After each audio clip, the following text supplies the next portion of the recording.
La question des rémunérations enseignantes revient sur le devant de la scène ces dernières semaines. Mais concrètement, où en est-on? Le SGEN CFDT essaie de faire le point. Depuis 40 ans, le pouvoir d'achat des enseignants et enseignantes a été progressivement grignoté. Le salaire réel d'un certifié a baissé de 28% entre 1982 et 2018. De quoi faire grise mine. Cette évolution contraste avec l'évolution des rémunérations dans d'autres fonctions publiques.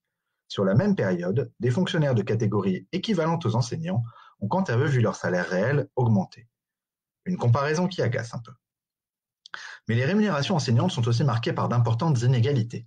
Ainsi, en moyenne, un enseignant gagne 13% de plus qu'une enseignante. Le salaire varie aussi fortement durant la carrière. Entre son début de carrière et sa fin de carrière, le salaire de cette enseignante sera multiplié par plus de 2. Comment en est-on arrivé là? L'une des causes, c'est le gel du point d'indice depuis de longues années. Sans revalorisation du point d'indice à hauteur de l'inflation, le pouvoir d'achat des enseignants et enseignantes est progressivement grignoté. Si on regarde de plus près la rémunération des certifiés PLP ou professeurs des écoles, on constate qu'en début de carrière, les rémunérations sont vraiment faibles. Mais les collègues ont alors souvent bien d'autres soucis et peu de poids pour se faire entendre. Au long de la carrière, la rémunération augmente progressivement. Cette augmentation individuelle est l'arbre qui cache la forêt.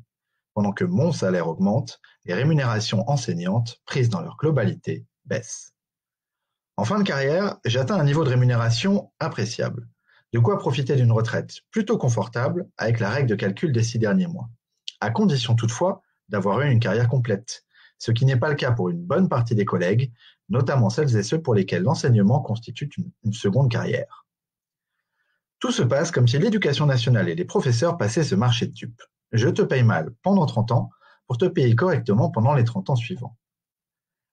Alors comment rattraper cette dégradation de la rémunération et comment compenser ces inégalités? Certains candidats à la présidentielle n'hésitent pas à proposer une hausse de 30% des salaires enseignants. Mais augmenter chacun et chacune de 30% serait en fait une mesure assez inégalitaire.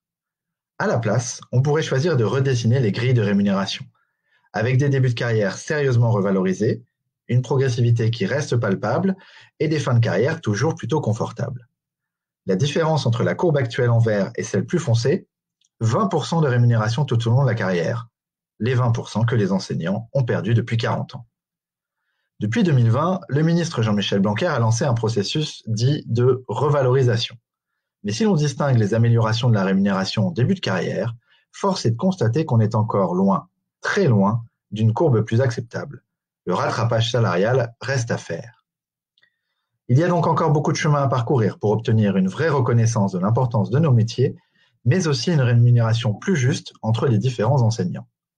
Pour arriver à ce double objectif, nous avons besoin de vous, pour peser de bien des manières sur les décisions politiques, pour sensibiliser l'opinion à la nécessité d'investir dans l'éducation, pour rendre nos beaux métiers à nouveau attractifs. Alors n'hésitez pas à nous rejoindre au SGEN CFDT. À bientôt!